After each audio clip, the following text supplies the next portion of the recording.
The concept of player choice is a topic that will inevitably rear its head whenever you start to discuss the world of video games. From Fallout 4's 100 Ways to Say Yes to Shadow the Hedgehog and its 326 paths to the ending, all the way to Telltale games, which are entirely built around the concept of choice, the idea of player freedom to shape a narrative is one that has been becoming more and more commonplace with every passing year. And as it becomes more commonplace, so too do the furthest ends of this spectrum become more extreme. Dungeons & Dragons is often seen as the summit of player agency, a tabletop role-playing game where the players can theoretically shape the narrative however they like, using that freedom to not only assert the views and desires of their unique characters, but also to invest themselves into the story itself. It is then not surprising that so many games have sought to replicate the feeling of playing a D&D game.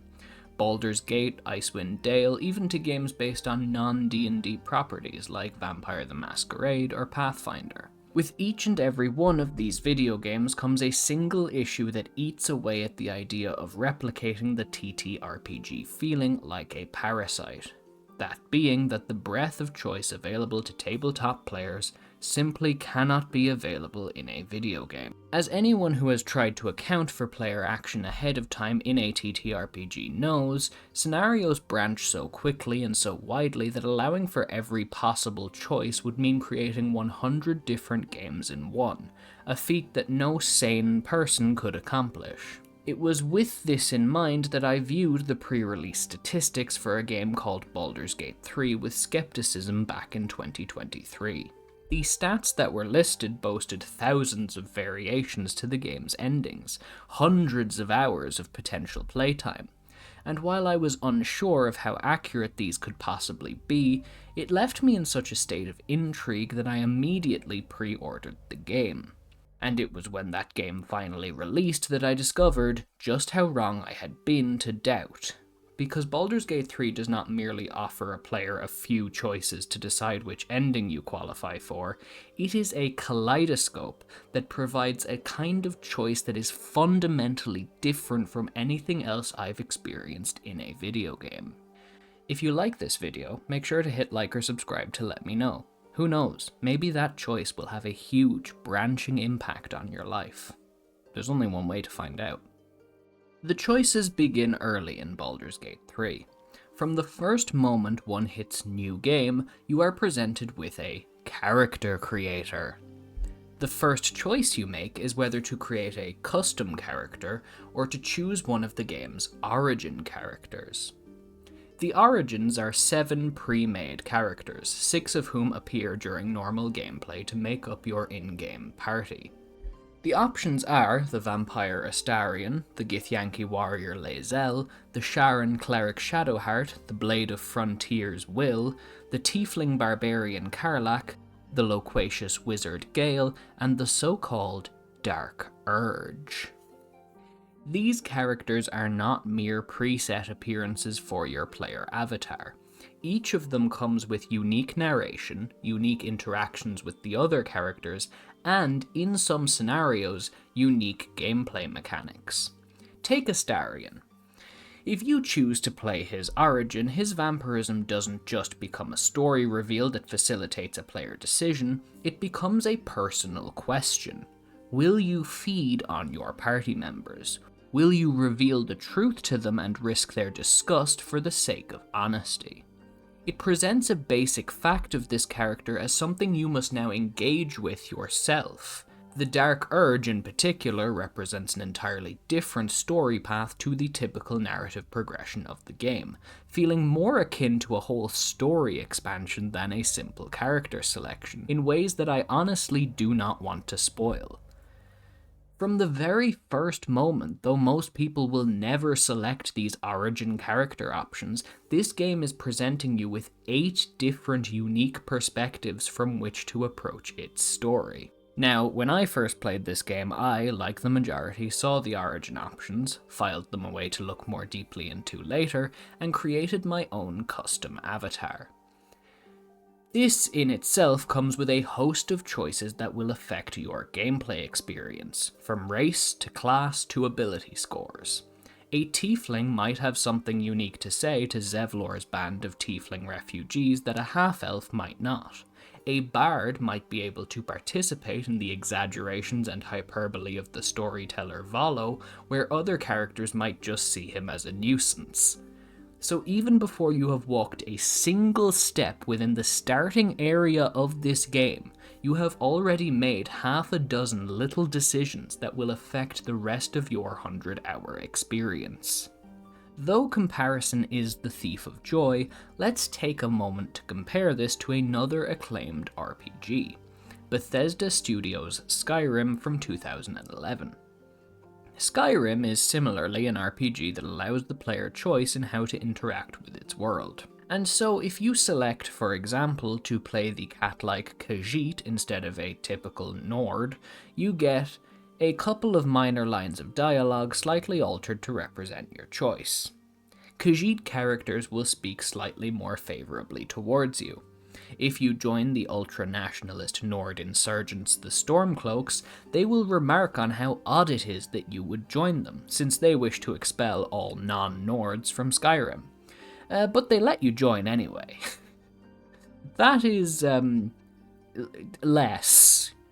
This is not to say that we should expect a game from 15 years ago to match up to a game from 3 years ago, but I choose this example simply to highlight just how far removed from the typical industry standard of player agency Baldur's Gate 3 really is. The decisions that Baldur's Gate encourages you to make even extend to how you interact with the game's most fundamental systems. Take the tadpole abilities.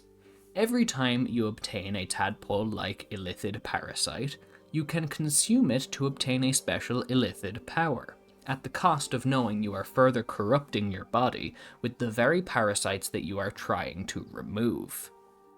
Each companion has their own attitude towards these powers, whether they will or will not use them, and the amount of them that you choose to unlock has an impact over your later choices in the narrative and your character's attitude towards removing the parasites. Even the direct choices you choose to make in dialogue, which should theoretically be simple, are rich and layered. On the surface, the initial choice in Act 1 is whether to side with the tiefling refugees or the band of goblins hunting them. However, the tieflings are taking residence in a druid's grove, where the chief druid has been captured by the goblins and his replacement wants to forcibly expel the tieflings to protect the grove. You can then choose to side with the druids or the tieflings in this conflict. However, you can investigate that same druid leader to find out that she, in fact, is doing this at the behest of a cabal of shadow druids. With that information, you can allow her to continue or choose to expose her. And if you expose her, you have the chance to try and make her redeem herself or to end her life for her treachery. That is just one side of this conflict. We haven't even touched on the goblins and how you can interact with them. Furthermore, this is the first conflict in the game, and already we are dealing with choices that are this densely layered and interconnected. But the existence of these choices alone does not create itself the sense of infinite possibility. What creates that feeling is something else entirely, the way the game adapts to your decisions even when you fail. Take, once again, Astarion as an example. After discovering he is a vampire, the player can offer to allow him to drink their blood. The first time one does this, the game presents a series of skill checks to get him to stop before he drains too much. If you fail, you die. Simple enough. However, if you die, and then use a reviving scroll on your corpse to resurrect yourself, and then talk to Astarion again, you are given the option to hit him as revenge for killing you. Most RPGs would not think to consider this. Death is a fail state, so planning for the player's interactions to respond to their own death seems counterintuitive, but it flows so naturally in Baldur's Gate that it begins to create the distinct illusion that this game can handle anything you throw at it. Take as a second example, Lae'zel. On my first playthrough, I missed the initial encounter where you are given the option to recruit Lae'zel, where she has been caged by tieflings outside of the Druid's Grove. In any other RPG, this would be the end for my chances of recruiting her to my party. Oh well, maybe next playthrough. However, later in the game, while travelling the path towards the Githyanki crash, I happened upon a group of Githyanki who learned about the Illithid parasites and attacked my party. After dispatching them, among the corpses I found Lae'zel's body. Using a reviving scroll on her allowed me to recruit her to my party. The game factored in that I had missed Lae'zel's introduction, and responded by her taking the most likely path for her character, going towards the creche to try and cure her parasite, where she was found by the Githyanki patrol who killed her. It was only on a second playthrough that I discovered you could recruit Lae'zel much earlier, and if you had done so, you could skip this entire fight by helping her deceive the Githyanki patrol. This is exactly the kind of design that I called impossible in the opening to this video, a design philosophy where failure does not necessarily mean you have to retry, but where it instead creates a branch, a different perspective on the story that allows the player to have their own unique experience. You get this second chance to recruit Lae'zel, but not because she happens to show up in a mandatory location for player convenience. Instead, she has her own agency as a character and follows her motivations, acting with or without the player's input. Baldur's Gate 3 proves itself to be special not because the choice you have is truly on par with that of a genuine TTRPG, but because the level of nuance to your decisions, the level of interaction between all of its different systems, and the sheer vastness of its story combine to create an experience that is unique to the player, based firmly in how they approach the game. When taken in hand with the emergent storytelling that naturally results from the dice rolling system for skill checks, this all combines to create a game that it feels reductive to call a simple RPG. Every now and again you do get this kind of game where it seems almost silly to refer to it by just its genre. To call Silent Hill 2 simply a survival horror game, to refer to Super Mario Galaxy as a mere 3D platformer, these descriptions are not wrong, but they feel somehow inadequate. The same is true for Baldur's Gate 3, a game that takes the idea of player choice in video games and makes it the core of its creative philosophy.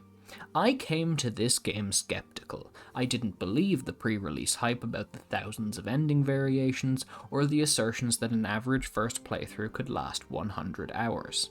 I was wrong. Baldur's Gate 3 is not truly infinite, or even near infinite. It simply is not. No game can be.